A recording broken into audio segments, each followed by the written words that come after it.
Hello and welcome to TTV News, some latest event in the province.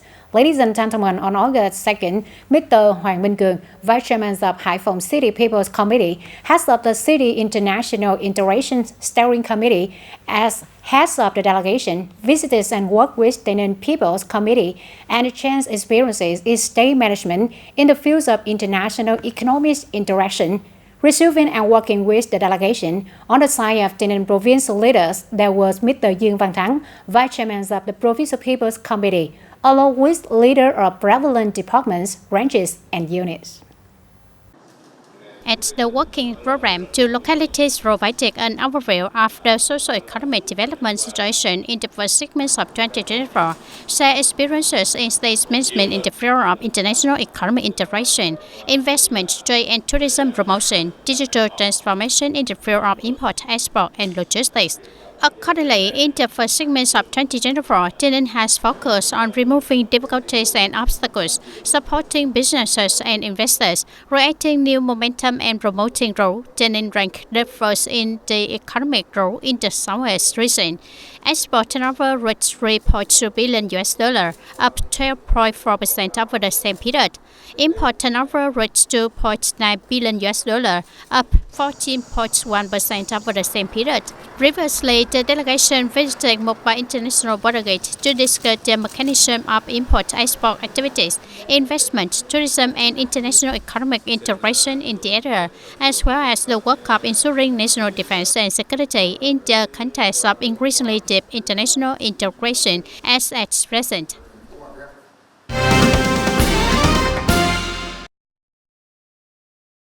On August 2nd, Deputy Prime Minister Trần Hồng Hà signed the Prime Minister's decision approving the investment policy for Ho Chi Minh City Mumbai Expressway Construction Investment Project Phase 1 under the Public-Private Partnership Method, or BOT contract.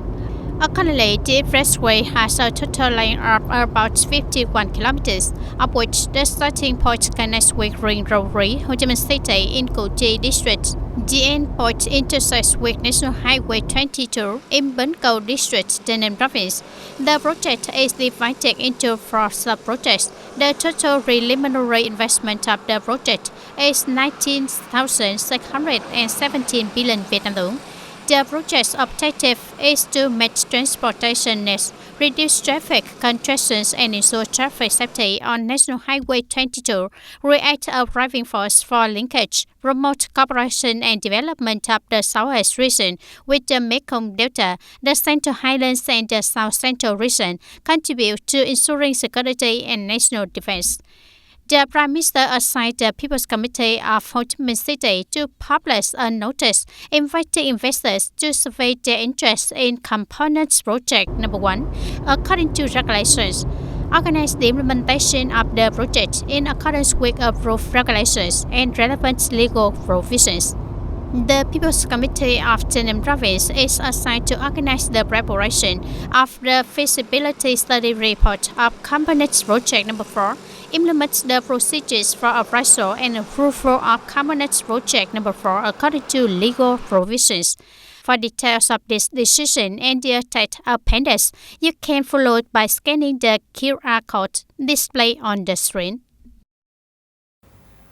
The Orient on the morning of August 2nd, Colonel Ngô Thành Đồng, commander of the Provincial Military Command, led the delegation to attend the conference to review cooperation activity in the first 6 months of 2024 between the Provincial Military Command and military sub-regions of 3 provinces, including Svay Rieng, Raven, Tepong Khmer under Military Region 2, Royal Cambodian Army. In the first 6 months of the year, the two sides have implemented unified and close cooperation activities from the provincial level, sub-region level, to the district level. Periodic meetings and information exchanges are maintained regularly. Incidents are promptly resolved and hotspots are not allowed to occur in the border. The two sides also organize many important exchange activities, creating conditions for people, officers and soldiers to understand and trust each other better, contributing to strengthening the relationship of friendship, cooperation, and traditional solidarity and friendship between the armed forces of Vietnam and Cambodia.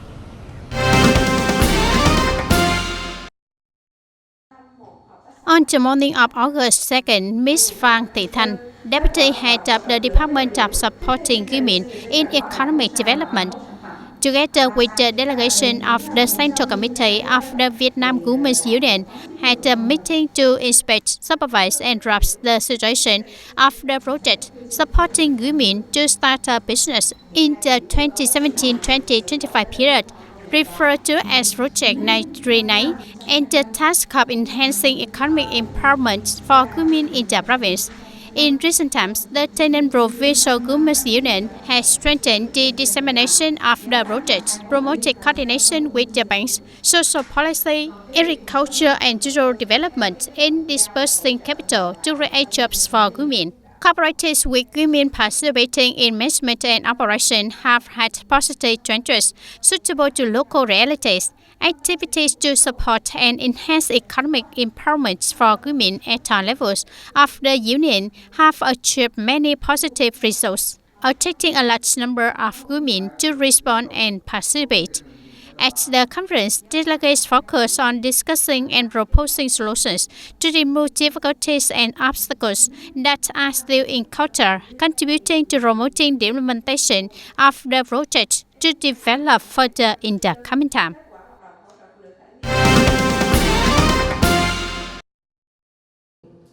On the afternoon of August 2nd, the Department of Science and Technology coordinated with the Southern Center for Soil, Fertilizer and Environment Research to organize a seminar to seek opinions and complete the dossier for registration of geographical indication protection for TayNinhTV peanut products.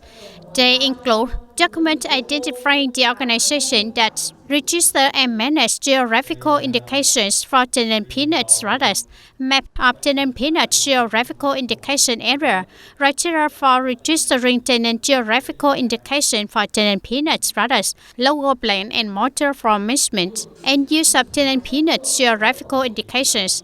The establishment and measurement of the geographical indication TayNinhTV peanuts aims to improve the quality, ensure the reputation and value of the product in the market.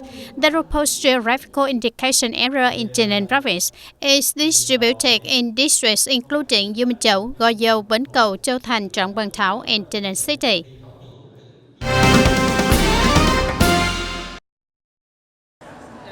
On the afternoon of August 2nd, Sungwa Padai Mountain officially marked a milestone, welcoming 4 million cable car passengers in 2024. On this occasion, Sungwa Padai Mountain held a ceremony to honor the luckiest guests. Accordingly, the 4 million guests, Mr. Trần Văn Dầu, coming from Ho Chi Minh City, received a gift of 2 unlimited experience cards for the cable car service, regularly bringing and enjoying peace for 1 year from the time of receiving the award. In addition, the 4 guests next to the 4 million guests each receive a price of 1 unlimited experience card for the same cable car service for 1 year from the time of receiving the award. From the beginning of 2024 until now, Sungwa Padai Mountain continues to be a leading destination, attracting tourists. This place not only attracts tourists by its beautiful space like a fairyland, but also by countless unique experiences, along with a series of festival events taking place on year-round.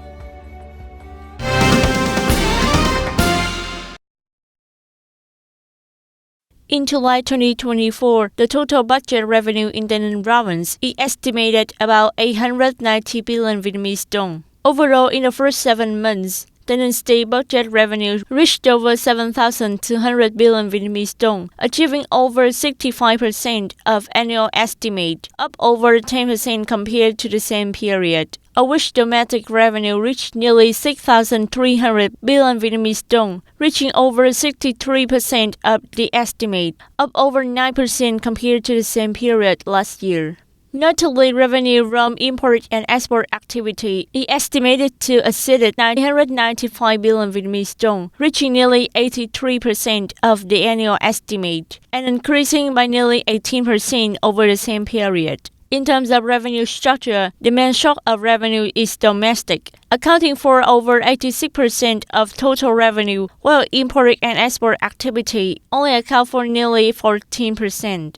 budget expenditure is well secure. In July 2024, expenditures are estimated to reach over 950 billion Vietnamese dong. In the first 7 months of the year, budget expenditure reached over 6,000 billion Vietnamese dong, equal to over 54% of annual estimate, up nearly 5% over the same period last year.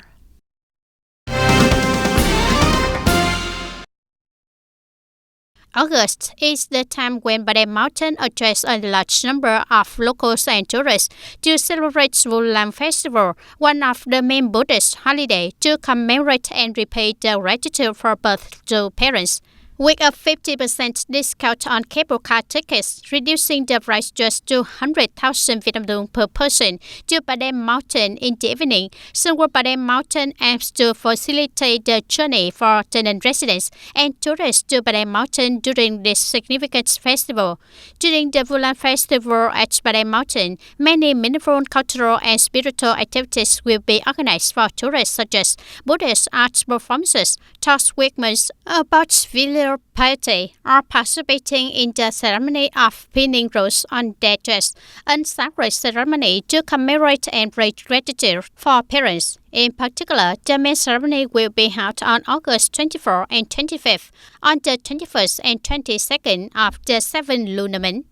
Especially on the evening of Saturday, August 24, 2024, the 21st day of the 7th lunar month, visitors will have the opportunity to participate in the sacred lantern offering ceremony to express gratitude and pay filial piety for their parents during the meaningful festival. Ladies and gentlemen, 60 years ago, in order to raise an excuse to escalate the attacks on the North, the U.S. Empire staked the Gulf on Turkey's incident and sent warships to harass the water of the north of our country. However, with the will to fight and be ready to protect the country in a situation, the Vietnam Navy at that time, under UN forces, only established for 9 years, achieved a resounding victory. And now let's review that roused historical event of the Vietnam Navy through the story of Colonel Lê Chừng, one of the captains who commanded the warship at that time. I remember it was around 2 p.m. It was very tense and hot. For many hours, there were 8 or 9 of airplanes hovering around it, while our naval base was very small at that time. We fought the enemy with infantry weapons on the ship. With all our determination, I saw that at that time the spirit of brothers was great. That is, daring to shoot straight at the enemy, so we were able to shoot everything. Until he was 91 years old this year, Colonel Lê Văn Chừng, captain of Ship W. Freight Battalion 200, still remembers clearly the battle 60 years ago in the waters of Bãi Cháy, Quảng Ninh. After to set sail to protect the sea of the fatherland on August 5, 1964, Ship W. Freight and other warships used reasonable and skillful tactics, accurately firing at the targets. Thanks to that, the young, small Vietnamese Navy with rudimentary weapons caused the U.S. Air Force and Navy, equipped with modern warships, to suffer a heavy defeat. On the ship, there were only a few dozen square meters. Each person had to be in his position. He could not run here and there. Therefore, when fighting, you must be extremely brave. You must be determined to use your weapons accurately. When ordered to follow the commander, without orders, you will not do anything. If everyone is united, the force will be strong. Colonel Lê Chừng and most of the Vietnamese Navy soldiers at that time had participated in the Điện Biên Phủ campaign in 1954.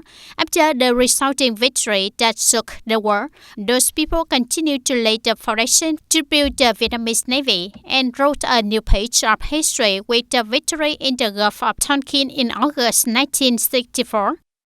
The years of fighting in the infantry also trained me, helping me not to be afraid of gunfire, to be brave and used to it. And I also determined that when fighting, there could be sacrifice, and here I sacrifice for the country, for the fatherland, so I'm ready.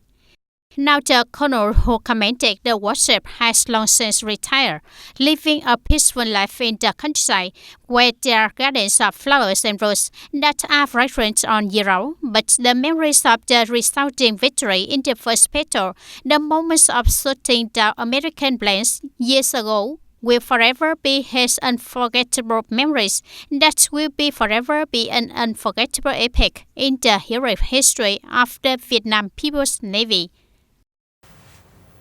Ladies and gentlemen, from 2021 until now, the Standing Committee of the People's Council at the provincial and district level has been maintained by the Provincial People's Council annually in order to create conditions for the both levels to exchange and share experiences to have improved operational efficiency. More recently, on August 1st in Tân Châu District, the fourth standing conference of the People's Council at the provincial and district level for the 2021-2026 term will have focusing on the topic solution to improve the effectiveness and efficiency of questioning activity at the People's Council session. Thereby many practical experiences were shared. This conference was chaired by Mr. Nguyễn Thành Tâm, Secretary of the Provincial Party Committee, Chairman of the Provincial People's Council, Permanent Vice Chairwoman of the Provincial People's Council, and Mr. Nguyễn Văn Cường, Secretary of the District Party Committee, Chairman of the Tân Châu District People's Council. Ms. Nguyễn Đại Thi stated that the questioning and answering activities at the sessions of the Provincial People's Council are one of the most important activities that voters are most interested in at the sessions and are always broadcast live for voters to follow and monitor. Therefore, improving the quality of questioning activities at the sessions is an urgent requirement, meeting the aspirations of voters in the province. Discussion at the conference, the professional committees of the Provincial People's Council said that in order for the questioning and answering activities to achieve good results, first of all, the proposal and selection of questioning issues must be correct and accurate. Identifying the emerging problems through the socio-economic situation of the locality. The issues are selected and carefully considered from different sources of information. Learning from the experience of the Standing Committee of the Provincial People's Council, the local People's Council sessions have been innovated in the direction of prioritizing more time for questioning activities.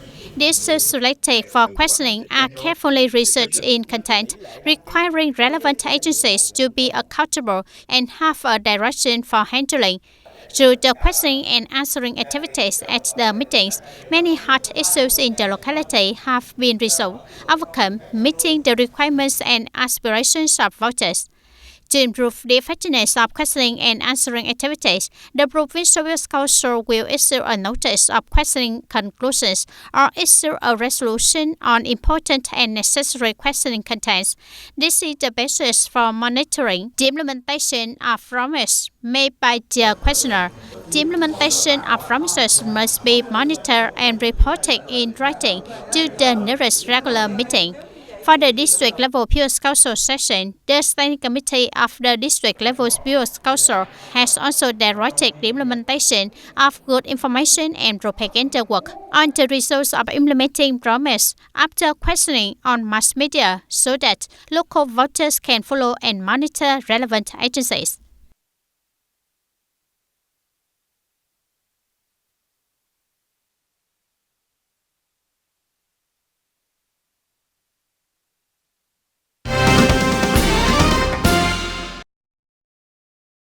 Promoting the tradition of the party's propaganda and training sector. In recent years, the propaganda and training sector of Tây Ninh province has advised party committees to let direct, implement, and successfully execute the resolutions of the national and the provincial party congresses through the terms. In the first 6 months of 2024, the Provincial Party Committee's Propaganda and Training Department advised the Provincial Party Standing Committee on 56 documents and issued more than 370 documents to let, direct, disseminate, thoroughly understand, guide, organize implementation, inspect, supervise, review, and summarize.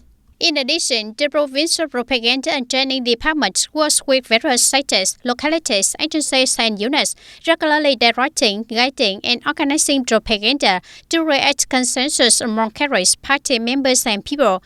The team of propaganda and training officers has grown stronger, mature in political and professional capabilities, and is well equipped to fulfill political tasks. In the coming time, the Provincial Propaganda and Training Department will continue to advise the Party Committee to effectively implement studying and following Ho Chi Minh's ideology, morality, and lifestyle in conjunction with party building and rectification, and effectively execute the party's resolutions and directives. It will also focus on propagandizing the party congresses at all levels towards the 14th National Party Congress. The department will implement resolution number 35 dated October 22, 2018 of the Politburo on strengthening the protection of the party's ideological foundation, fighting against wrong and hostile views in the new situation. The achievements of the Provincial Propaganda and Training Department in recent times have significantly contributed to creating high unity in will and action within the entire party committee, consensus among carriers, party members, and people, maintaining political stability, social order and safety, and successfully implementing political goals and tasks in the province. That's all for today, TTV News. Thank you for being with us, and goodbye for now.